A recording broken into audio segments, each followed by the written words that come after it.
اعوذ باللہ من الشیطان الرجیم بسم اللہ الرحمن الرحیم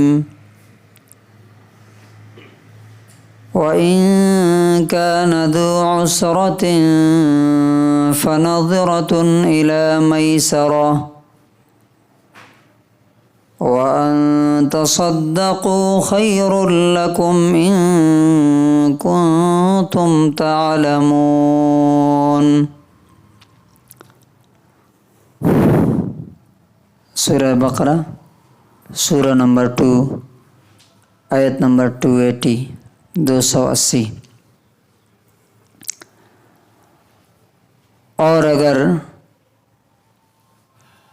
قرض لینے والا مشکل میں پریشانی میں ہے تو آسانی ہونے تک اس کو ٹائم دو، مہلت دو، موقع دو۔ اور اگر تم معاف ہی کر دو، صدقہ ہی دے دو، دان ہی کر دو تو یہ تمہارے لیے بہت بہتر ہے اگر تم اس بات کو جان لو۔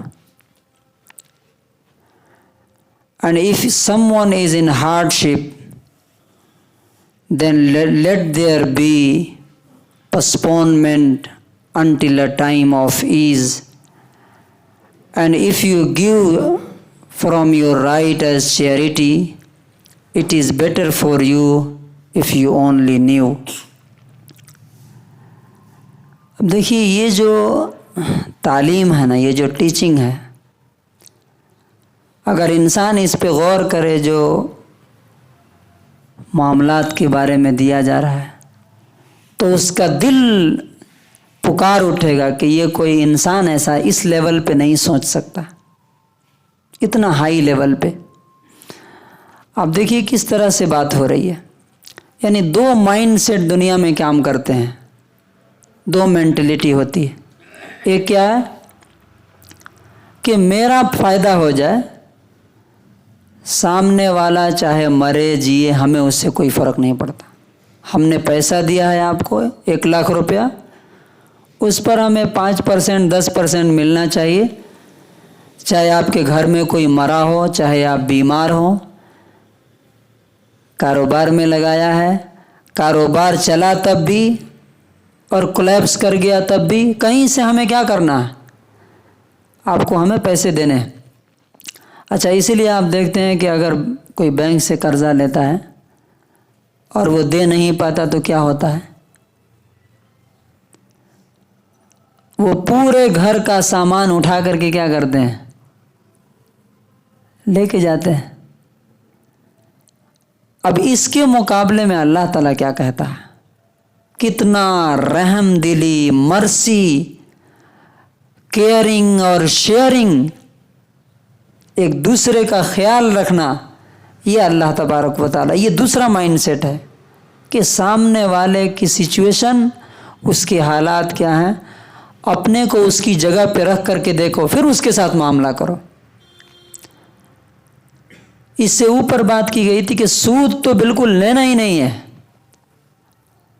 تم جو ہے، جو پیسے تم نے دیے ہیں اتنا لے سکتے ہو، لیکن اس سے آگے یہاں پہ کیا کہا جا رہا ہے، اگر جس نے تم سے قرض لیا ہے اور تم جانتے ہو کہ یہ دینے کے پوزیشن میں نہیں ہے، فار ایگزامپل آپ نے 1 مہینے کا ٹائم دیا، 1 مہینے میں آپ دے دیجئے گا، 1 مہینہ گزر گیا، اب وہ کہہ رہا ہے میرے پاس ابھی نہیں ہوئے، تو کیا کیا جائے، اسے گھسیٹ کے لایا جائے، ذلیل کیا جائے، لوگوں کے سامنے بتایا جائے؟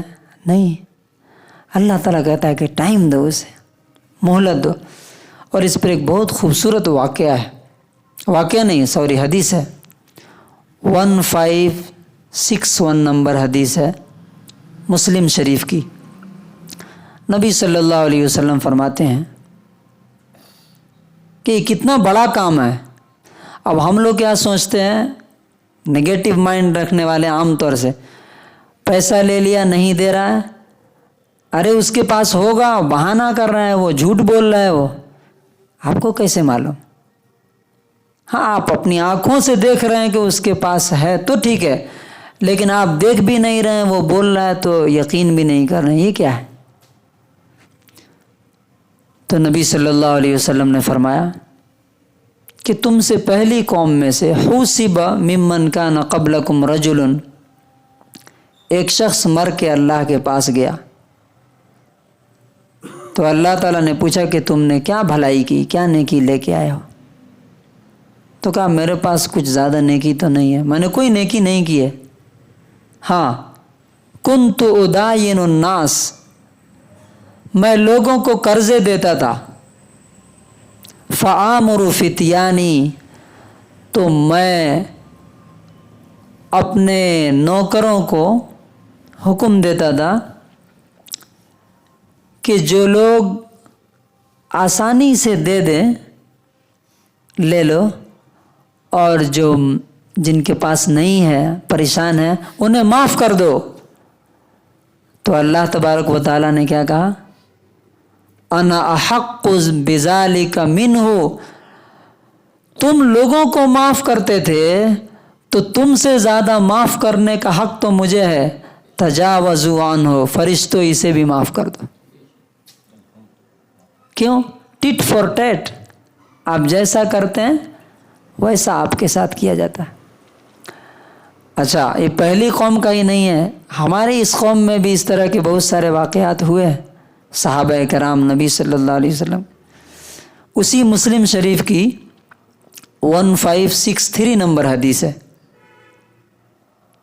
1563۔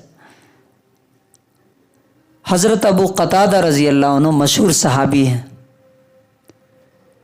ان کا قرض ایک آدمی کے اوپر تھا، تو جب اس کے پاس جاتے تھے تو فَيَخْتَبِئُ فِي بَيْتِهِ، وہ آدمی اپنے گھر میں چھپ جاتا تھا، اور گھر والے بولتے تھے کہ نہیں ہے۔ تو ایک دن گئے مانگنے کے لیے، تو ایک چھوٹا سا بچہ نکلا، پوچھا کہ تمہارے ابا کہاں ہیں؟ کہا ہوا فی بیتی، گھر میں ہیں۔ اب چھوٹا بچہ وہ ہوتا ہے نا کہ گھر والے بولتے ہیں کہ جا کے بول دو نہیں ہے، تو باہر والے کو جا کے بولتا ہے ابو گھر میں ہیں، بولے جا کے بول دو نہیں ہے۔ تو انہوں نے کہا کہ یا فلان اخرج، نکلو، آؤ، مجھے پتہ چل گیا تم گھر میں ہی ہو۔ پھر اس سے پوچھا کہ ما یغیبک عنی، کیوں مجھ سے دور رہتے ہو؟ تو کہا کہ واللہ انا معسر، اللہ کی قسم میں بہت مشکل میں ہوں، نہیں دے سکتا ہوں۔ تو حدیث میں ہے کہ فبکا ابو قتادہ، حضرت ابو قتادہ رونے لگے اور کہا کہ اللہ کے رسول صلی اللہ علیہ وسلم کو میں نے کہتے ہوئے سنا، من انذر موسرا او محا عن غریمہ کان فی ظل العرش یوم القیامہ، جس نے قرضدار کو ٹائم دیا کہ جب تمہارے پاس ہوگا تب مجھے دینا، یا اسے معاف کر دیا، تو قیامت کے دن عرش کے سائے میں ہوگا۔ اور اس سے آگے کی بات قرض دینے کا، کہ جتنا آپ قرض دیتے ہیں، فار ایگزامپل 1 لاکھ آپ نے قرضہ دیا تو 1 لاکھ کا ثواب ہر دن صدقہ کرنے کا ثواب ملتا ہے، اور اگر اس کو ٹائم دے دیا، مطلب 1 مہینے کے لیے ٹائم دیا، پھر بولا کہ میرے پاس ابھی نہیں ہوا، تو اس کے بعد اگر جو ٹائم اس کو ملا ہے اس کے بدلے اللہ تعالیٰ ڈبل اس کا 2 لاکھ کا ثواب ملے گا ہر دن، جب تک وہ آپ کو پیسہ نہ دے دے۔ تو کہاں یہ سوچ کہ آسانی، رحمت، دوسروں کا خیال، کیئر، دوسروں کی تکلیف کا احساس، اور کہاں یہ سودی نظام، انٹرسٹ بیسڈ سسٹم کہ خون چوسو چاہے سامنے والا زندہ رہے یا مر جائے، دونوں میں کتنا زمین و آسمان کا فرق ہے۔ ایک شیطانی سسٹم ہے، دوسرا رحمانی سسٹم ہے۔ اللہ تبارک و تعالیٰ نے کہا ہے کہ اگر معاف ہی کر دو تم تو تمہارے لیے بہت بہتر ہے. کیوں بہتر ہے؟ کیوں بہتر ہے؟ اس لیے کہ پھر اس کا بدلہ میں تمہیں دوں گا قیامت کے دن. تم میرے بندے کو اگر تم نے معاف کیا یا صدقہ کر دیا کہ چلو نہیں ہو رہا ہے چھوڑو کوئی بات نہیں. حضرت سعد بن عبادہ رضی اللہ عنہ کے بارے میں آتا ہے کہ وہ بیمار پڑے تھے تو پوچھ رہے کہ ہمارے دوست ہم سے ملنے کیوں نہیں آ رہے؟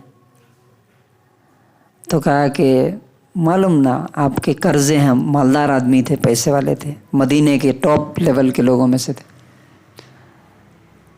آپ کا قرضہ ہے نا، شرم کے مارے لوگ نہیں آ رہے ہیں.